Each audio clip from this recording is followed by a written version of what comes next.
묵상에서 보면 이런 글이 있습니다. 한 유대학자가 안식일에 세계 창이 열려야 된다고 이야기하죠. 여기에 보면 이렇게 말해요. 하나님을 향한 창, 이웃을 향한 창, 자연을 향한 창.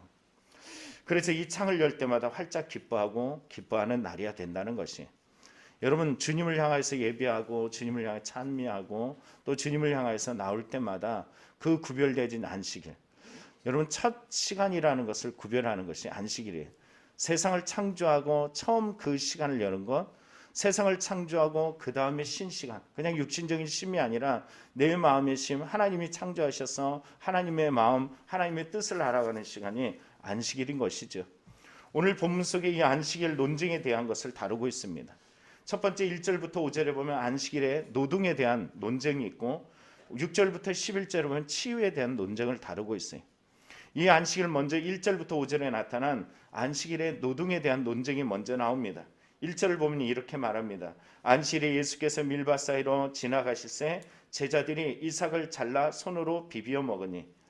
여러분, 성경에 마태, 마가, 누가가 있다 그러면은 이 공간복음 속에서 나타나는 것 중에 이 누가가 특별하게 구별한 언어 중에 하나가 오늘 여기에 보면 지나가실새라는 단어예요. 일반적으로 마가복음은 파라포유 에스타이라는 이 헬라어를 사용함을 통해서 따라가다 또는 옆으로 지나가다 이런 의미를 사용하고 있습니다. 그러나 누가복음은 여기에 다른 단어, 이 디아포류 에스타이라는 단어를 씁니다. 이 말은 이런 뜻을 가지고 있어요. 어떤 곳을 통과하여 여행하다. 예수님께서 밀밭 사이로 지나가서 같은 전도 여행을 하는 과정이 있다라는 거예요. 육체적으로 매우 궁핍하고 피곤한 시간이라는 거죠. 이 누가가 이 일들을 말한 것이 이유는 그 다음에 이제 사건으로 나오죠.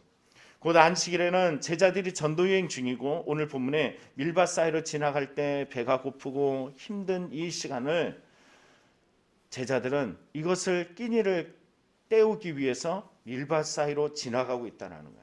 그러면서 오늘 성경에 1절에 말한 것처럼 지나갈 제자들이 이삭을 잘라 손으로 비비어 먹었다라는 거예요. 근데 이것을 바라보는 이상한 눈이 있어요. 잘못된 눈이 있습니다. 정상적인 것을 비정상으로 바라보는 이상한 눈이 있어요. 그들의 눈은 율법에 매였고 성경에 우리가 앞서 보았던 것처럼 어제 보았던 것처럼 이런 내용이에요. 여러분, 부대가 있으면 새 부대와 헌 부대가 있어요. 새 포도주를 어디다 넣어야 된다고요?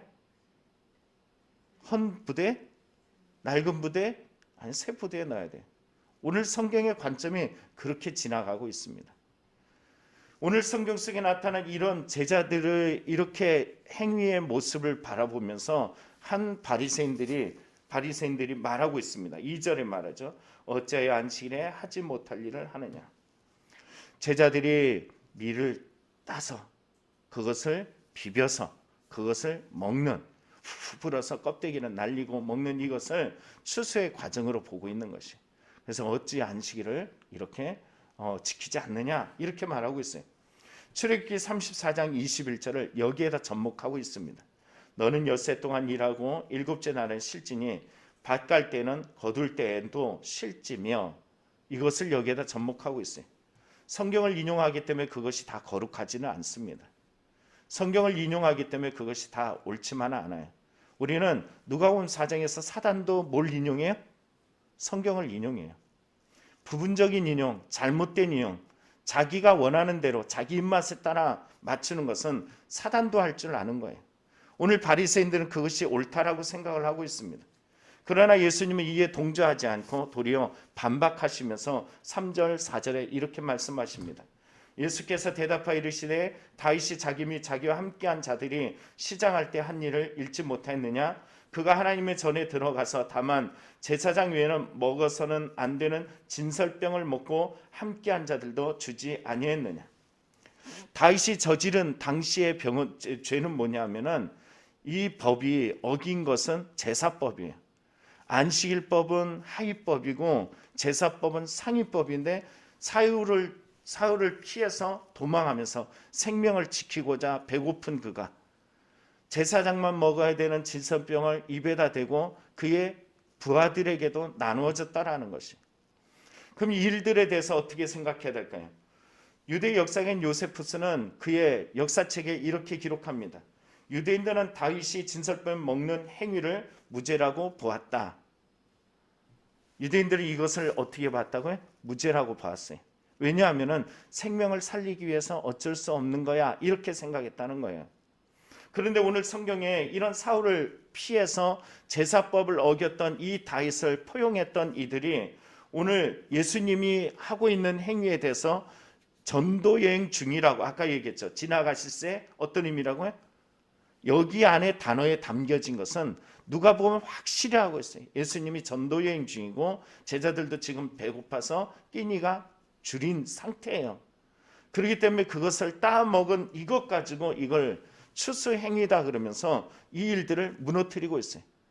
다윗이 자기 영혼을 살리고 그리고 자기 부하의 영혼을 살리기 위해서 그 상위법인 제사법을 어겼다면 그것이 또한 생명을 살리기 위한 것이기 때문에 옳다라고 표현한다면 많은 영혼들을 살리기 위해서 전도의 여행 중인 예수님이 그 지나가는 길은 그 어느 것보다도 더 소중하고 더 귀하다라는 것이, 그뿐만이 아니죠. 예수님은 누구세요? 자, 5절에 보면 또 이르시되 인자는 안식일의 주인이라. 예수님은 다윗보다도 더 위에 계시고 다윗보다도 더 놀라우신 하나님의 아들이심을 안다면은 이렇게 할 수가 없다라는 것이. 여러분, 새 포도주를 어디에 담아야 된다고요? 낡은 가죽부대? 새 가죽부대에 담아야 돼요. 낡은 가죽부대에 담겨진 이 바리새인들의 모습은 보는 것마저도 자기 중심적으로 판단하고 성경마저도 자기 뜻대로 판단하면서 도리어 예수님의 행위를 도리어 비방하면서 나오고 있다는 것입니다. 오늘 우리가 깨어나야 되는 것은 다른 것이 아니에요. 예수님의 마음으로 세계 창이 열어질 때 하나님을 향한 건강한 창이 열어지면 이웃을 향한 온전한 창이 열어지고 또한 자연을 향한 더 넓은 창이 열어지는 것이, 우리의 신앙의 창이 더 넓어져서 새 부대, 새 수를 담을 수 있는 믿음들이 되기를 간절히 축원합니다. 두 번째 나온 것은 안식일의 치유 논증입니다. 6절부터 11절에 누가는 역사적인 관점을 가지고서 항상 바라보고 있죠.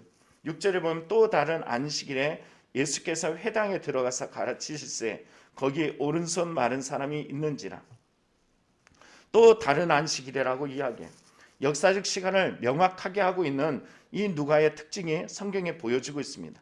앞의 안식일과 다르다라는 것이, 동일한 안식일이 아님에도 불구하고 안식일에 대한 논쟁은 여전히 동일시되고 있습니다.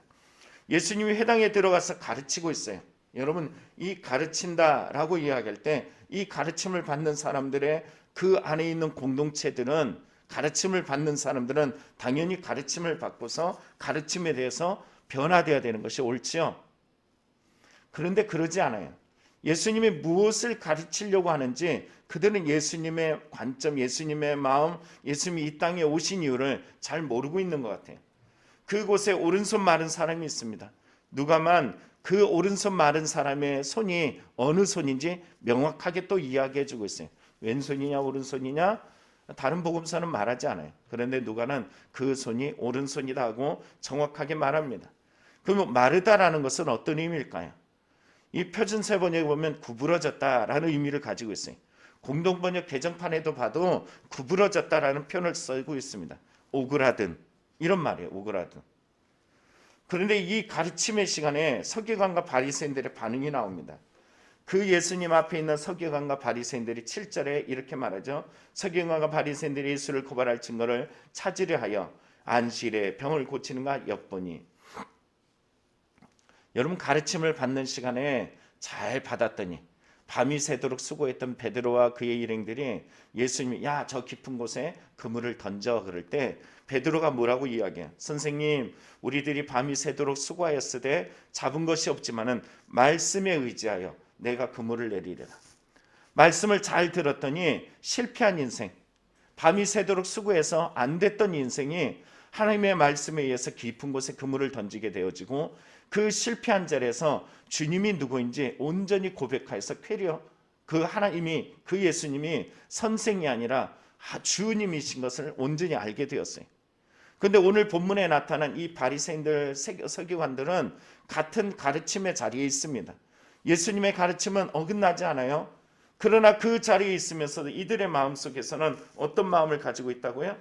여기에 보니까는 고발할 증거를 탐색한다는 뜻을 가지고 있는 찾으려라는 단어를 쓰고 있습니다. 어떤 일에 대해서 진실 규명을 위해서 탐문하고 생각하고 관찰하고 조사 중이면서 적극적으로 탐구하는 그들의 탐구는 긍정적이지 않아요. 도리어 예수님을 어떻게 고발할까? 어떻게 예수님을 넘어뜨릴까? 얼마나 부정적인 요소들이 그 마음속에 작용하는지. 앞서 보았던 안식일에 그 밀밭 사이로 지나가는 제자들을 바라보면서 그 작은 행위에 부정적으로 반응하는 것처럼 이들도 가르침을 받는 자리에 있으면서도 이렇게 부정적일 수가 없어요. 이들의 모습이 왜 이렇게 나타날까요? 예수님은 이미 그들을 아셨다라고 이야기합니다. 성경이 안다라는 것은 신적인 요소예요. 예수님은 사람의 몸을 입고 오셨지만 그들의 마음을 깊이 알고 계셨다라는 것이. 그래서 예수님은 이렇게 8절에 말합니다. 예수께서 그들의 생각을 하시고 손 마른 사람을 이르되 일어나 한가운데 서라. 그 중에 문제 있는 사람을 한가운데 세우시고 예수님께서 질문을 합니다. 어떤 질문을 하느냐? 9절에 나옵니다. 내가 너에게 물으노니 안식일에 선을 행하는 것과 악을 행하는 것, 생명을 구하는 것과 죽이는 것 어느 것이 옳으냐? 어떤 답을 얻기 위한 것이 아니에요. 그들에게 온전한 가르침, 무엇이 옳은 것인지 이 예수님의 가르침에 대해서 더 분명하게 확실하게 하고 있다는 거예요. 그럼 이 말씀을 들을 때 여러분 내 마음의 상태가 들통났어. 그러면 어떻게 반응해야 돼요? 여러분의 마음의 상태가 예수님이 다 알고 계신다는 걸 알고서 들통이 났어요. 어떤 반응을 해야 될까요? 지금 어떤 날이라고요? 안식일. 안식일은 뭐 하는 날이라고요? 다시 읽어봅니다. 내가 너에게 물으느니 안식일에는 선을 행하는 것과 악을 행하는 것, 생명을 구하는 것과 죽이는 것 어느 것이 옳아요? 지금 이들은 예수님을 어떻게 하려고 하고 있어요? 여러분 7절에 다시 한번 읽어봅니다. 서기관과 바리새인들이 예수를 고발할 증거를 찾으려 하여. 그들은 고발할 생각을 가지고 찾으려 하고 있어요. 가르침의 시간에 부정적인 것을 찾고 있어요. 가르침의 시간에 생명을 찾거나 가르침의 시간에 선을 찾지 않고 있어요. 이들은 부정적이고 악하고 이들의 모습은 죽이려고 하는 이런 모습들을 가지고 있습니다. 그곳에 안식일에 손 마른 자도 도리어 예수님의 말씀에 의해서 예수님은 그에게 치유하여 주시는 것을 보게 되어져요.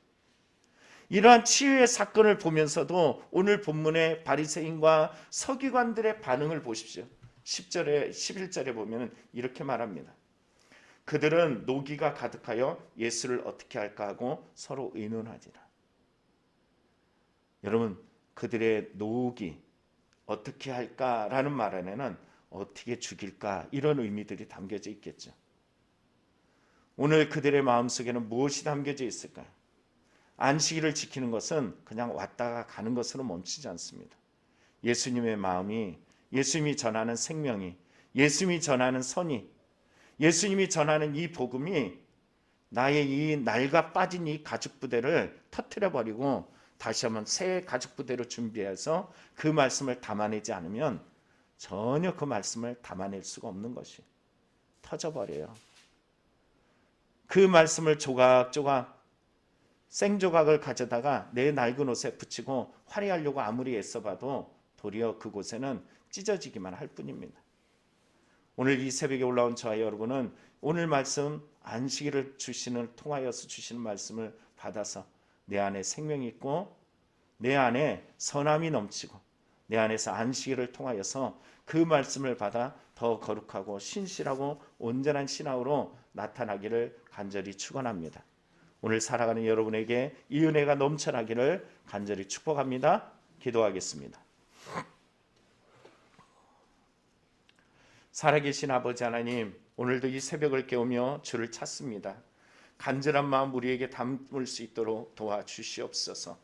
죄된 마음, 죄된 생각들, 내 마음에 선한 것이 하나도 없고 악한 것이 가득하여 도리어 주의 말씀마저도 들키울 때 그 안에 회개하기보다는 도리어 튕겨나가고 있지는 않은지 내가 터지지 않도록 주여 붙들어 주소서.